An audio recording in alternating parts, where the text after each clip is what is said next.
Good day, ranchers. Today, we're talking about water and your chicks.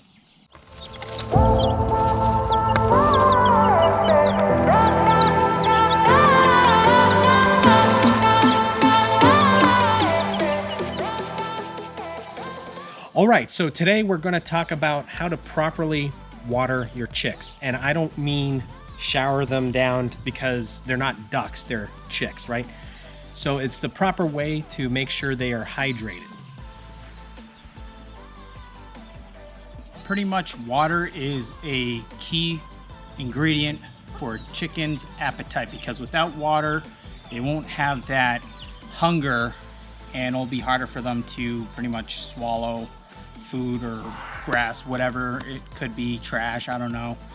But yeah, water is definitely a key ingredient. You know, how would you like it if you went without water? So you got to think, like, you know, if they're hungry, if they're thirsty, you know, if you're hungry, if you're thirsty, how, you know, what would you like?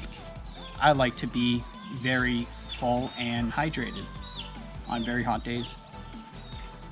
It's clean. It's cold. Now that's what I call high quality H2O. Yeah, so pretty much it goes without saying that if you don't like being dehydrated, then your chicks probably don't like being dehydrated either. So the best thing to do is to make sure they don't run out of water.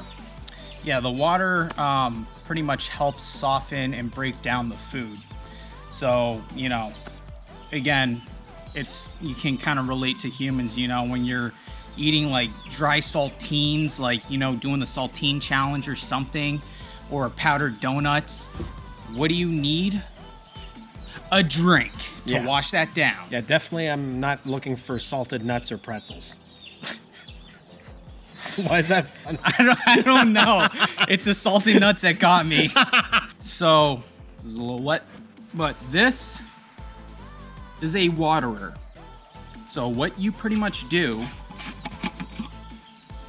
is you put water in here, then when you have your water, you throw it in here. Now, you may think to just throw it down and, you know, everything's all fun and dandy, but then after, you know, let's say hour comes, you know, passes by, and then you look at the, you know, how they're doing, and then you realize they're swimming in the water. Well, that's because it has a little spout here that pretty much, like, wherever, like, let's say it's resting like that, so then it's going to keep pouring out and pouring that way. So you kind of want to have it like balanced to a good, you know, level so it doesn't overspill and then you end up, you know, creating more of a mess. So if for whatever reason you're setting up your brooding spot on a hill, somehow make sure that water's not going like this, because you're going to create a waterfall. The other thing to note with the waterer is that it wasn't properly disinfected yet. You could see how the waterer has some grime and other things attached to it because it was used and then put aside. So you want to make sure you sanitize your waterer when you're ready for the next round. Typically people use bleach to do it, a combination of bleach and water, but some people feel that's a little too toxic. So you can try using vinegar, water and a vinegar mix. Usually a 50-50 ratio is strong enough, but even if you think that's too strong, you can get away with 25% vinegar and 75% water, or 1 part vinegar, 3 parts water. On that note too, if you use like a disinfectant soapy thing, just make sure when you're, you know, using it to rinse the bottle pretty well.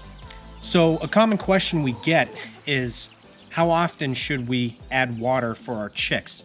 Well, that's a very varied response, because some people will have 2 chicks, some will have 6, some will have 100, some will have 1,000. So obviously it's all over the place. But the key thing to do is you just pretty much have to monitor your chicks the first 24, 48 hours when you receive them, so you have an idea of how fast they do go through your water. And then that's how you can gauge it. So if they completely deplete the water in 3 hours, then you know you need to refill every 2 hours, 2.5 hours tops, so that you could at least get the leftover water and chuck it, because it's most likely going to be dirty anyway. And then you can keep refilling, keep following that process. But here's the thing. As the chicks continue to grow, they're going to consume more water, so therefore that's not going to be your everyday routine. Maybe you could try monitoring on a week-to-week basis and see the difference, how it's scaling up, and then you make the adjustments accordingly.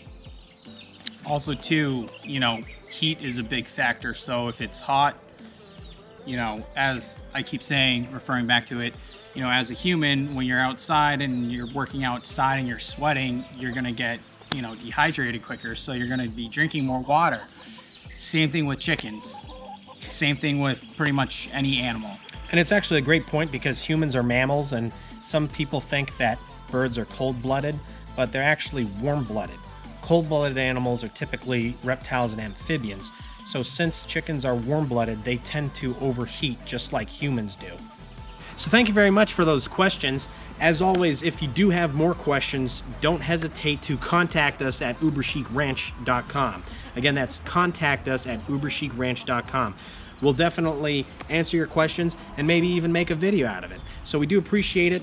As always, make sure you like and hit that bell when you subscribe so that you don't miss any other frequently asked question videos or how-to videos that are along the way.